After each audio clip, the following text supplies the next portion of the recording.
Hello guys, back to my YouTube channel. তোমরা সবাই ভালো আছো, আমিও ভালো আছি। তো আজকে বাড়িতে ফ্রাইড রাইস আর চিলি চিকেন বানাবো, তারই কিছু ভিডিও তোমাদের কাছে শেয়ার করছি। তো এখন আমি বাজারে যাব চিলি চিকেনের জন্য আর ফ্রাইড রাইসের জন্য যা যা সবজি লাগে সব কিছু কিনে নিয়ে আসবো। তো ভিডিওটা কন্টিনিউ দেখতে থাকো। তো গাইস, বাজারে বের হয়ে গেছি গাড়ি নিয়ে, কি কি লাগবে সমস্ত কিছু কিনে নিয়ে আসতে। বাজারে বসে ভিডিওটা নেওয়া হয়নি, বাড়িতে এসেই তোমাদেরকে দেখালাম। তো গাইস, সমস্ত সবজি আমরা কেটে নিয়েছি। এটা হচ্ছে গিয়ে চিলি চিকেনের জন্য, আর এগুলো হচ্ছে ফ্রাইড রাইসের জন্য। এদিকে আমি ভিজিয়ে রেখেছি চালটা ফ্রাইড রাইসের জন্য। এদিকে আমার বর মাংসটা ম্যারিনেট করে রাখছে, 1 ঘন্টা রেখে দিতে হবে ম্যারিনেট করার পরে। আমি বললাম এদিকে একটু তাকাও, আমার দিকে তাকিয়ে হেসে দিল। সমস্ত কিছু রেডি হচ্ছে, আর এদিকে আমি ফ্রাইড রাইসের জন্য জলটাও বসিয়ে দিয়েছি। জলে এলাচ, তেজপাতা সমস্ত কিছু দিয়ে দিয়েছি। এরপর সাদা তেলও চলে যাচ্ছে এর মধ্যে। জলটা ফোটার পর ভিজিয়ে রাখা চালটাও দিয়ে দিলাম, তারপরে একটু নাড়া দিয়ে ঢাকনাটা ঢেকে দিলাম। এদিকে আমি কড়াইতে তেল দিয়ে চিকেন ম্যারিনেট করা যেটা ছিল সেটাও দিয়ে লাল লাল করে ভেজে নেব। ওদিকে ভাতটাও হচ্ছে, মানে ফ্রাইড রাইসের আমার বর দিয়ে দিচ্ছিল। বর আজকে আমাকে অনেক কাজে হেল্প করেছে। আর চিকেনগুলো ভাজতে বসিয়ে দিয়েছি এক এক করে। হালকা আঁচ দিয়ে লাল লাল করে ভাজবে, না হলে ওপরটায় লাল লাল হয়ে যাবে, ভিতরে কাঁচাই রয়ে যাবে। এই দেখো, আমি যেরকমভাবে ভেজেছি এরকমভাবেই ভাজবে।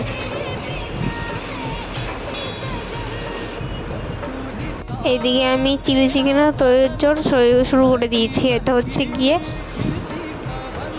রসুনটা হালকা করে ভেজে নিলাম, তারপরে পেঁয়াজটা দিয়ে দিলাম। পেঁয়াজটা হালকা হালকা করে ভাজবো, লাল হবে না, সাদাই থাকবে। হালকা আঁচ দিয়ে ভেজে নেব। এরপরে ক্যাপসিকাম দিয়ে দেবো, সেমভাবেই ভাজবো। হালকা লাল হবে না, একটু হালকা সাদা সাদাই থাকবে, একটু সিদ্ধ হবে, ওরকমভাবে ভেজে নেব আস্তে আঁচ দিয়ে। লাল লাল করা যাবে না, এর মধ্যে যদি চিনিটা দিয়ে দিই তাহলে কালারটা খুব সুন্দর আসবে।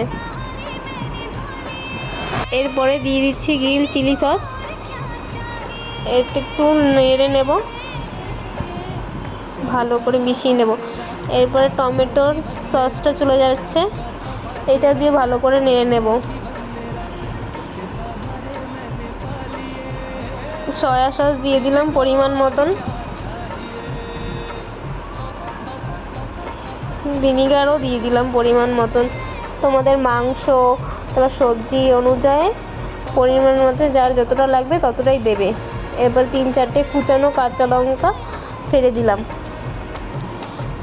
এরপরে যেই কর্নফ্লাওয়ার জলটা দিলাম, যতটা পরিমাণে জল লাগবে জলটা দিয়ে হালকা হালকা ফুটবে। তার একটা বাটিতে কর্নফ্লাওয়ার গুলিয়ে নেবে, কারণ কি এটাতে কর্নফ্লাওয়ারও লাগবে, কারণ কি এটা যখন কর্নফ্লাওয়ারটা দিলে কি হয়, ঘন হয়ে যাবে।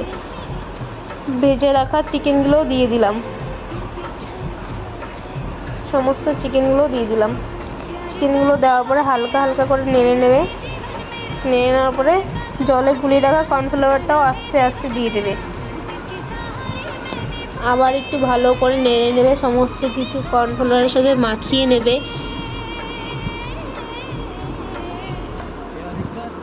এটা যখন হয়ে হয়ে আসবে, লাস্টে গোলমরিচের গুঁড়ো দিয়ে হালকা একটু নেড়ে আঁচটা কমিয়ে নামিয়ে দেবে। এরপর ফ্রাইড রাইস করার জন্য মশলাগুলো আমি ভেজে নেবো। তেলটা দিয়ে দিলাম, তেজপাতা, এলাচ, গরম মশলা, দারচিনি সমস্ত কিছু দিয়ে, তারপরে বিট গাজরটাও দিয়ে দিলাম। হালকা হালকা লাল লাল হওয়ার পরে বিনসটা দেবো। বিনসটা দেওয়ার পরে নেড়ে নেব ভালো করে। গাজর, কাজু, কিশমিশটাও দিয়ে দিলাম। এটা ভাজার পরে ক্যাপসিকামটাও দিয়ে দেবো। ক্যাপসিকামটা দেওয়া হয়ে গেলে ভালো করে নেড়ে নেব। তবে এগুলো হালকা হালকা লাল লাল করে ভাজা হয়ে যাবে। তুলে নিচ্ছি, তো তোমরা তো দেখতেই পাচ্ছ। এইখানে ফ্রাইড রাইসের চালটাও দিয়ে দিলাম, মশলাপাতি সব কিছু দিয়ে দিলাম। এটা এখন ভালো করে মাখাতে হবে। তো আমাদের সমস্ত রান্না কমপ্লিট। এই যে চিলি চিকেন, এই যে ফ্রাইড রাইস, এখন মানে আমাদের খাওয়ার পর্ব চলবে।